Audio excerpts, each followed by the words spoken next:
Hi, I'm Kremer. Today I'll be talking with you about some of the things that I think are important for you to know after surgery.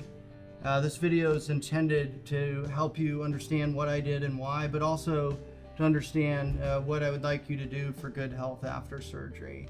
The surgery itself, I have boarded for 2 hours, generally because that takes into account a lot of extra time that's required for setup. So anesthesia has to get you perfectly ready for surgery and under anesthesia so that you don't feel surgery or remember surgery, right? And that takes time. And to position you face down on the operating room table, as you might imagine, takes a lot of time to do properly. So the surgery is typically boarded for 2 hours, even though the surgery itself may only take 1 hour and 15 minutes. If I draw out a cartoon of the spine from the side, it'll look something like this, where everything in black is bone. And the bones themselves are numbered arbitrarily here, where the holy bone or the sacrum we label as S1, and the remaining bones are numbered accordingly. In red, I'll draw the spinal cord. The spinal cord actually ends up high in the back at L1-2. I don't know if you were aware of that. There's no spinal cord in the lower back, and that's what enables me to do this surgery so safely. Instead, there's a sack of spaghetti-like nerves that we call the horse's tail or the cauda equina, because that's exactly what it looks like. And at every level, a nerve comes off of the spinal cord, as well as leaving the spine to run down the leg. And so I have that represented here. The nerves themselves come out of a hole in the side of the spine, which I'll draw again in black. The discs, or the shock absorbers, they're in between the bones, and I'll draw those in blue. And again, the disc spaces serve just like shocks in your car. They dissipate the energy of gravity so that it's not so destructive. For the sake of completeness, I'll draw in the ligaments and some of the cables that help hold us together. So this view, if I can orient you, the skin on the back is up here, the belly's down here. So it's as if the patient's lying face down, where the buttock and tailbone is over to the right side of the screen here. The head's up here. Again, skin on the back is up here.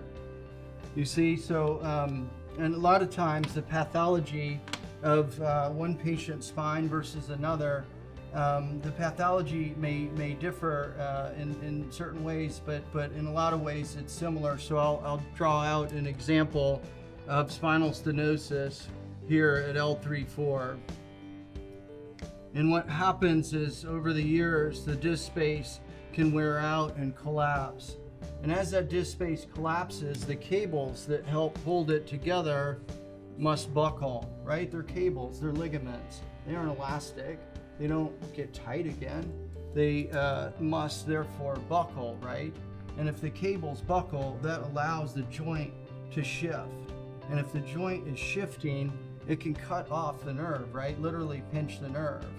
But if the joint is shifting, it also can wear down that disc inappropriately. So now that disc space may actually fail and rupture.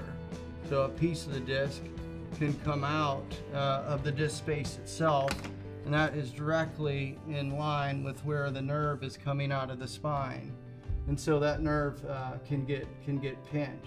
But the body, how is it going to deal with a joint that's loose? How are we going to stabilize that loose joint? Well, the body's brilliant. It's going to grow more bone, and we call that bone spurs. And the body will ultimately try to fuse this joint, try to stabilize this joint. Now, it can't grow bone through the disc space, so it grows bone around the disc space. So that's what I'm drawing in here, are bone spurs, where the body's trying to fuse and stabilize and strengthen this joint. The ligament in back thickens and calcifies also. And so you see what happens.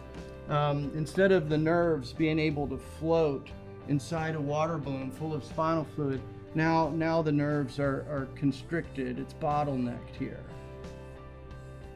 And you see, when you pinch a nerve, It's like standing on a garden hose, right? You stand on a garden hose, you occlude the pipe, no water flow. When you pinch a nerve, you're collapsing the pipes, you're occluding the pipes. In this case, the pipes are arteries and veins. If there's no blood flow, there's no oxygen. If there's no oxygen, the nerve will stroke out. It'll die. So the body does what it can and tries to increase the back pressure, right? Trying to generate more pressure to push blood through the collapsed pipes, trying to bring in oxygen from any conceivable source that it can to save your nerves, right?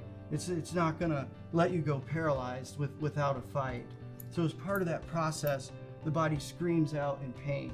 So the pain is not your body declaring mutiny. It's not a defect. Your body's trying to help you. It's trying to protect you.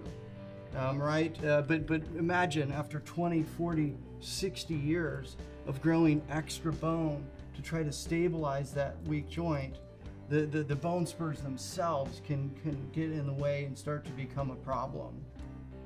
So you can imagine these nerves are just starving for oxygen. And this is why after walking or standing for a prolonged time period, the nerves may quit working. You may feel weak. You may have to sit down.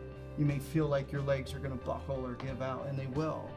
So part of the goals that I have for surgery, of course, is to make more room, make more volume for those nerves to restore the blood flow. And once the nerves get more oxygen, they're able to heal